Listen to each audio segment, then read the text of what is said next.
কয়লা কেলেঙ্কারিতে অভিষেক রুজিরার আবেদন খারিজ সুপ্রিম কোর্টে। কলকাতার বাসিন্দা হওয়ায় দিল্লিতে সমন জারি ঠিক নয়। ইতিমধ্যেই কয়লা কেলেঙ্কারিতে আবেদন খারিজ করা হয়েছে। কয়লা কেলেঙ্কারিতে অভিষেক রুজিরার আবেদন খারিজ, সুপ্রিম কোর্টে খারিজ এই আবেদন।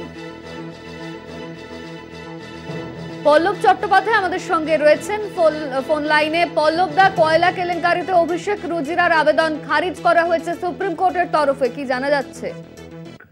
জানা যাচ্ছে যে ইস্টার্ন কোলফিল্ডস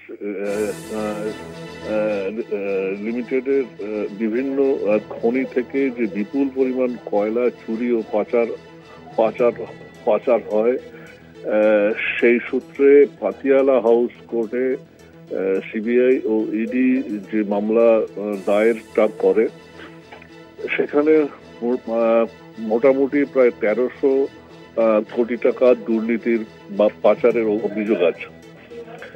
সেই মামলা সূত্রে কিন্তু ওই দিল্লির আদালত থেকে রুজিরা এবং অভিষেকের বিরুদ্ধে সমন জারি হয়।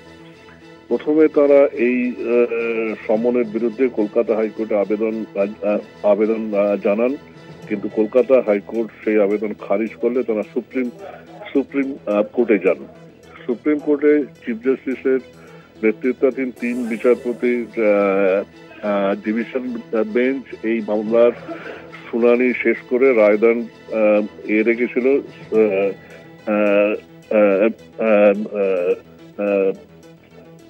মুলতবি রেখেছিল।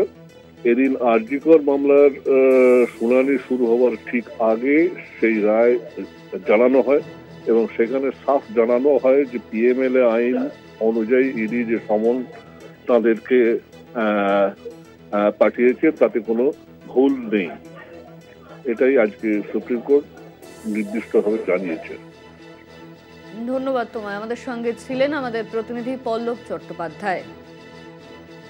কয়লা কেলেঙ্কারিতে অভিষেক রুজিরার আবেদন খারিজ সুপ্রিম কোর্টে। কলকাতার বাসিন্দা হওয়ায় দিল্লিতে সমন জারি ঠিক নয়।